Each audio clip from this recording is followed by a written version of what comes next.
Budget अक्सर बहुत ही ज्यादा उसमें ऐसे शब्द इस्तेमाल होते हैं, आंकड़े इतने होते हैं कि शायद लोग समझने की कोशिश नहीं करते हैं।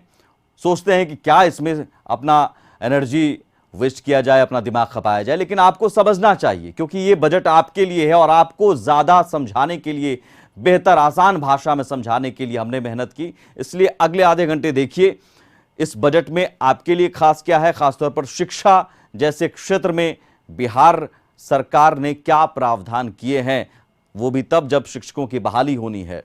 तो समझिए जरा, पहले बड़ी बातें समझ लीजिए।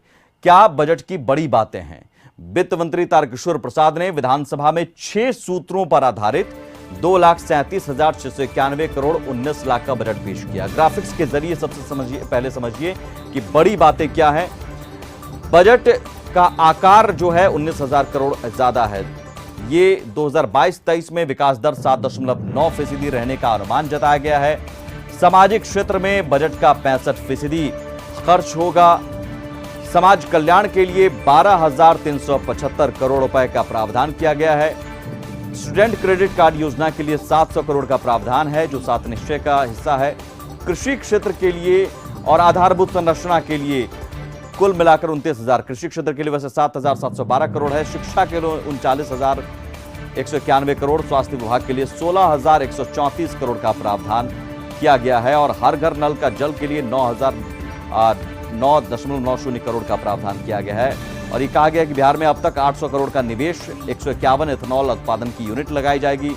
7 निश्चय पार्ट 2 के लिए 5,000 करोड़ का प्रावधान किया गया है। महिलाओं बच्चों के विकास के लिए 1,23,757 लाख का प्रावधान किया गया है। सभी गांवों में सोलर लाइट लगाने पर जोर दिया गया है। वित्तीय वर्ष में 1,660 सड़कों का निर्माण होगा। सुलभ संपर्कता के लिए 450 करोड़ का प्रावधान किया गया है।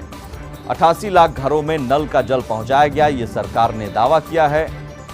स्वच्छ गांव हमारा गौरव पर सरकार का फोकस है, यानी गांव में अब स्वच्छता बनाए रखने को लेकर काम किए जाएंगे। हर जिला में मेगा स्किल सेंटर बनाया जाएगा। स्किल सेंटर बनाने की बात बहुत पहले से होती रही है, यानी स्वास्थ्य, शिक्षा, कृषि में निवेश, ग्रामीण शहरी आधारभूत संरचना पर जोर दिया गया है इस बजट में। आज का बजट आकार वर्ष 2021-22 में 2,18,302 करोड़ रुपए 70 लाख रुपए था, तथा वर्ष 2022-23 में यह बढ़कर 2,37,691 करोड़ 19 लाख रुपया हो गया है। इसमें 6 सूत्रों का बजट प्रस्तुत किया जा रहा है। यह 6 सूत्र हैं जो मानव जीवन से जुड़े हुए हैं और राज्य के विकास में उसकी बड़ी भूमिका है। एक स्वास्थ्य, दूसरा शिक्षा, तीसरा उद्योग एवं उद्योग में निवेश, चौथा कृषि एवं संबंध क्षेत्र, पांचवा आधारभूत संरचना ग्रामीण एवं शहरी एवं विभिन्न वर्गों का कल्याण। इन 6 सूत्रों पर वर्ष 2022-23 में मुख्य केंद्र रहेगा। तो बजट की बड़ी बातें आपने जान ली, बयान भी सुन लिया, 6 सूत्र। लेकिन क्या वाकई इससे आप समझ पाए हैं कि बजट को लेकर आप पर कितना असर पड़ेगा, रोजगार, शिक्षा को लेकर कितना असर पड़ेगा? तो शिक्षा को लेकर कितना असर पड़ेगा ये समझने की कोशिश की हमने। तो सवाल ये मिला कि बहाली की तो तैयारी है, वेतन की कहां है जानकारी? क्योंकि बहाली 1.25 लाख से भी ज्यादा शिक्षकों की होनी है, तैयारी है, दावा है। छठे चरण में तो 42,000 शिक्षकों को नियुक्ति पत्र मिल भी रहा है। लेकिन सवाल है कि क्या उन्हें वेतन देने के लिए, उन पर होने वाले खर्च के लिए प्रावधान किया गया? शिक्षा विभाग का बजट बढ़ाया गया उस हिसाब से? और शिक्षा को लेकर पहले से ही स्थिति जब खराब है बिहार में, क्या उसे आगे लाने के लिए बिहार सरकार ने कोई विशेष प्रावधान किए हैं शिक्षा विभाग के बजट को लेकर? जवाब निराशा भरा ही लगता है। ये रिपोर्ट देखिए, समझ जाइएगा। शिक्षकों की नियुक्ति का ये दौर लंबा चलेगा। अभी तो छठे चरण की नियुक्ति चल रही है, इसी में कुछ जगह का बाकी है, या कहीं कहीं पर शिकायत के कारण उसकी जांच चल रही है। तो जहां नहीं पूरा हुआ वहां तो पहले हम छठे चरण को पूरा कराएंगे और एक बार छठे चरण की नियुक्ति की प्रक्रिया पूरी हो जाती है फिर हम लोग 7वें चरण की प्रक्रिया आरंभ करेंगे। 1.25 लाख से ऊपर शिक्षकों की नियुक्ति करेंगे। उसमें से लगभग 42,000 से अधिक लोगों का चयन हो गया है, जो आप सबको पता होगा कि पिछले करीब हम समझते हैं 3-4 दिनों से उनको नियुक्ति पत्र दिया जा रहा है। एक तरफ तो शिक्षा मंत्री विजय चौधरी 1.25 लाख शिक्षकों की नियुक्ति की तैयारी का दावा कर रहे हैं। छठे चरण के बाद 7वें चरण की नियुक्ति की प्रक्रिया जल्द शुरू करने का दावा है, लेकिन सवाल है कि क्या नए बहाल होने वाले 1.25 लाख शिक्षकों के लिए सरकार के पास बजट है? सवाल के जवाब के लिए लोगों की नजरें टिकी थी सोमवार को पेश हुए बजट पर, और जब बजट पेश किया गया तो सवाल के जवाब में निराशा ही हाथ लगी। जवाब समझने के लिए सुनिए वित्त मंत्री तारकिशोर प्रसाद का यह बयान। वर्ष 2022-23 में 6 सूत्रों का बजट प्रस्तुत किया जा रहा है। यह 6 सूत्र हैं जो मानव जीवन से जुड़े हुए हैं और राज्य के विकास में उसकी बड़ी भूमिका है। एक स्वास्थ्य, दूसरा शिक्षा, तीसरा उद्योग एवं उद्योग में निवेश, चौथा कृषि एवं संबद्ध क्षेत्र, पांचवा आधारभूत संरचना ग्रामीण एवं शहरी एवं विभिन्न वर्गों का कल्याण। इन 6 सूत्रों पर वर्ष 2022-23 में मुख्य केंद्र रहेगा। सोमवार को वित्त मंत्री तारकिशोर प्रसाद ने बजट आकार में 19,000 करोड़ की बढ़ोतरी के साथ 2,37,691 करोड़ का बजट पेश किया। वैसे तो 6 सूत्री लक्ष्यों को फोकस करते हुए बजट को बताया गया, जिसमें शिक्षा, स्वास्थ्य, कृषि, उद्योग, समाज कल्याण और आधारभूत संरचना शामिल है। लेकिन आंकड़ों की बाजीगरी में वित्त मंत्री ने यह नहीं बताया कि वो नए नियुक्त शिक्षक और आने वाले दिनों में नियुक्त होने वाले 1.25 लाख शिक्षकों को वेतन कहां से देंगे। ये सवाल इसलिए क्योंकि हर साल की तरह इस साल भी भले ही बजट का सबसे ज्यादा हिस्सा शिक्षा पर खर्च किया जाएगा, लेकिन ये सुनने में सिर्फ अच्छा लगता है। हकीकत में पिछले साल के मुकाबले शिक्षा विभाग के बजट में कंजूसी ही बढ़ती गई। वर्ष 2022-23 के लिए राज्य सरकार ने शिक्षा के क्षेत्र में नवाचार, गुणात्मक तथा आधारभूत संरचना को मजबूत करने के लिए सर्वाधिक बजट तथा आधारभूत संरचना को मजबूत करने के लिए सर्वाधिक बजट यथा 39,191 करोड़ 87 लाख रुपए का प्रावधान किया है। जरा आंकड़ों के जरिए समझिए कैसे बिहार में शिक्षा विभाग के बजट में कंजूसी बढ़ती गई। पिछले साल 2021-22 बजट में शिक्षा विभाग के लिए 38,035 करोड़ का प्रावधान किया गया था, जबकि 2022-23 के बजट में शिक्षा विभाग को 39,191 करोड़ दिए गए हैं। यानी शिक्षा विभाग के बजट में पिछले साल के मुकाबले सिर्फ 1,156 करोड़ की बढ़ोतरी हुई है। इसे अगर दूसरे नजरिए से देखें तो शिक्षा के बजट में कटौती ही की गई है।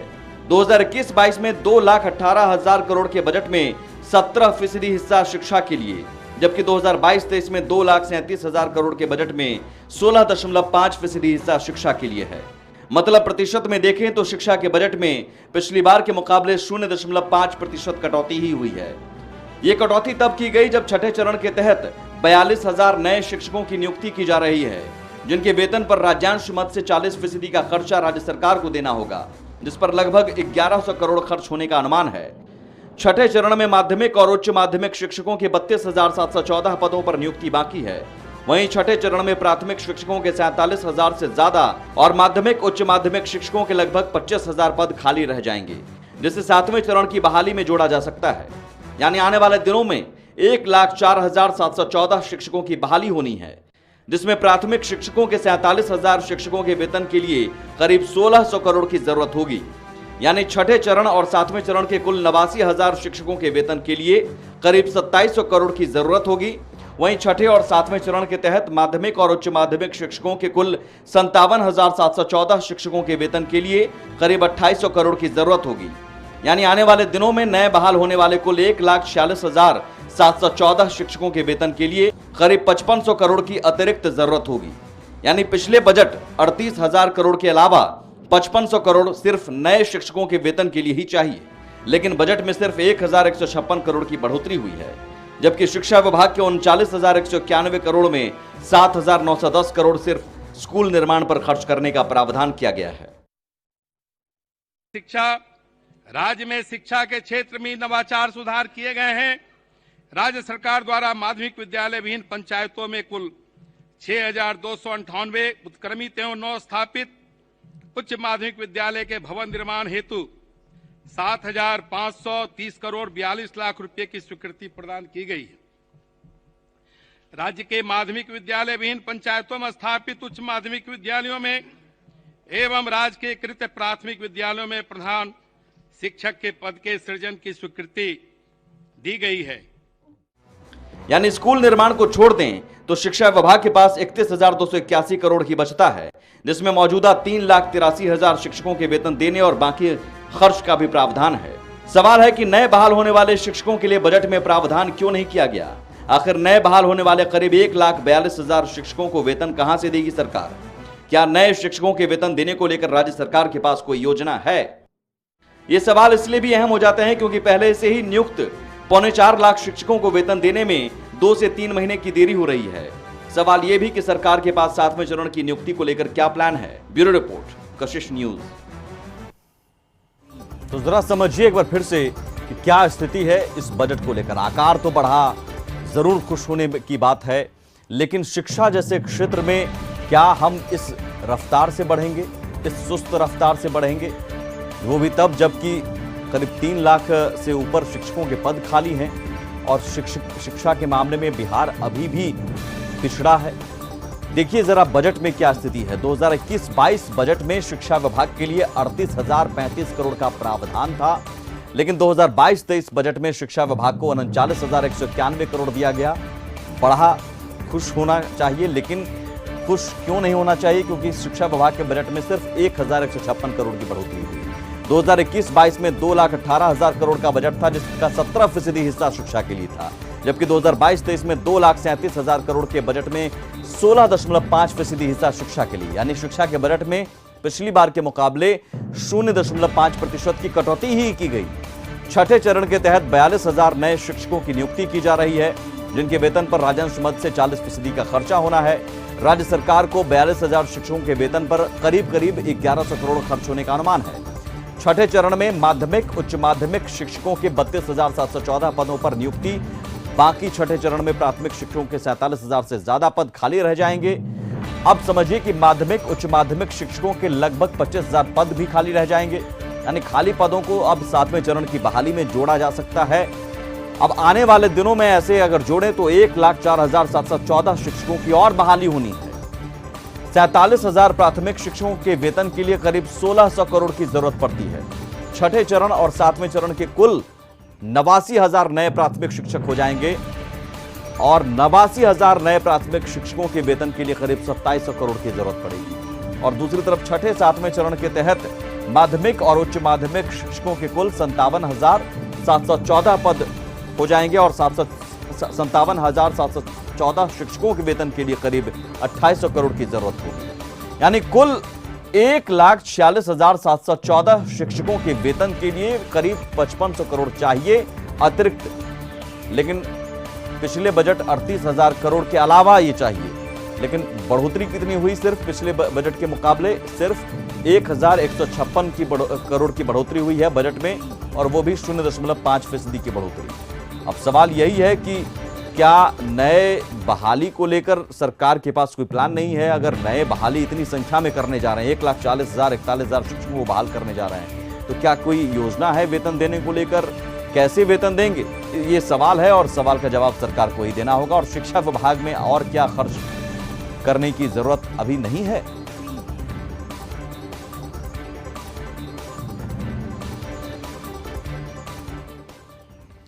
और ये हाल तब है कि जब शिक्षा विभाग के बजट को और बढ़ाने की जरूरत है। जरूर बजट का सबसे ज्यादा हिस्सा शिक्षा पर खर्च होता है, लेकिन ये भी ऊंट के मुंह में जीरा साबित हो रहा है, क्योंकि देखिए जरा पिछले साल 38,000 करोड़, उससे पहले भी लगातार शिक्षा बजट बढ़ता रहा और बावजूद इसकी स्थिति अब तक नहीं सुधरी है। देखिए ग्राफिक्स के जरिए 38,000 करोड़ सालाना खर्च होता है पिछले बजट को देखें तो, यानी शिक्षा पर पूरे बजट का करीब 20%, 17% खर्च होता है। उच्च शिक्षा के मामले में तब भी राष्ट्रीय स्तर पर फिसड्डी है राज्य। उच्च शिक्षा के मामले में उच्च शिक्षा को लेकर कोई जिक्र नहीं किया गया। एनआईआरएफ रैंकिंग 2021 में बिहार के 2 ही शिक्षा संस्थानों को जगह मिली थी। ओवरऑल टॉप शिक्षा संस्थान की लिस्ट में आईआईटी पटना को 51वीं रैंक, टॉप इंजीनियरिंग संस्थानों में एनआईटी पटना को 72वीं रैंक मिली है। पटना विश्वविद्यालय ने एनआईआरएफ रैंकिंग के लिए अप्लाई ही नहीं किया था, यह स्थिति है। लॉ की पढ़ाई वाले संस्थानों की सूची में भी बिहार से कोई संस्थान नहीं है। रिसर्च कैटेगरी में बिहार की लाज किसी तरह से आईआईटी पटना ने बचाई थी। रिसर्च कैटेगरी में आईआईटी पटना 50 संस्थानों की लिस्ट में 47वें स्थान पर है।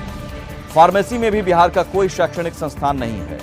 एनआईआरएफ के कॉलेजों के रैंक में भी बिहार से कोई कॉलेज नहीं है। ये स्थिति है कि रैंकिंग में हमारा कोई कहीं स्थान नहीं है कॉलेज का, और तब भी शिक्षा बजट बढ़ता है 1156 और कटौती एक तरह से बजट के मुकाबले हो जाता है 0.5%। मेडिकल की पढ़ाई से जुड़ी कोई मेडिकल कॉलेज या संस्थान नहीं है रैंकिंग में, जबकि बिहार में पीएमसीएच, एनएमसीएच सहित दूसरे मेडिकल कॉलेज हैं। तो भवन निर्माण हम कर रहे हैं, क्या वाकई भवन निर्माण से स्थिति सुधर जाएगी? नहीं, स्थिति सुधर नहीं रही है। एक डिग्री के लिए 4 साल 5 साल लग जाते हैं छात्रों को। ये भी देख लीजिए कैसे, एक विश्वविद्यालय का हाल देख लीजिए। पाटलिपुत्र विश्वविद्यालय पटना, यहां एलएलबी के लिए 4 साल में अब तक सिर्फ एक परीक्षा ली गई। अब यहां सवाल है कि 5 साल का कोर्स 10 साल में कैसे पूरा होगा? छात्र सड़क पर उतरने को मजबूर हैं, लाठी खाने को मजबूर हैं। शिक्षा विभाग के बजट में कुछ है क्या इस बजट में आपके लिए? नाम आर्यभट्ट ज्ञान विश्वविद्यालय पटना, बीटेक कोर्स का सेशन 1 साल लेट चल रहा है। परीक्षा के लिए बार बार तारीख पे तारीख। ये स्थिति है क्योंकि प्रोफेसर की भी कमी है, प्रोफेसर की बहाली भी अटकी पड़ी है। बीएन मंडल विश्वविद्यालय मधेपुरा, 3 साल की डिग्री यहां 5 साल में होती है। ना एकेडमिक कैलेंडर का पता, ना परीक्षा कैलेंडर का पता, और जवाब दिया जाता है कि प्रोफेसर की कमी है इस वजह से। तिलका मांझी भागलपुर विश्वविद्यालय, 3 साल की डिग्री 4 से 5 साल में, क्योंकि प्रोफेसर की कमी है। बीएसईबी यानी बिहार बोर्ड 2019 में एसटीटी की परीक्षा हुई, 3 साल बाद भी सर्टिफिकेट अब जाकर दिया जा रहा है, लेकिन उसमें भी सर्टिफिकेट नहीं दिए जाने को लेकर कई सारे सवाल हैं।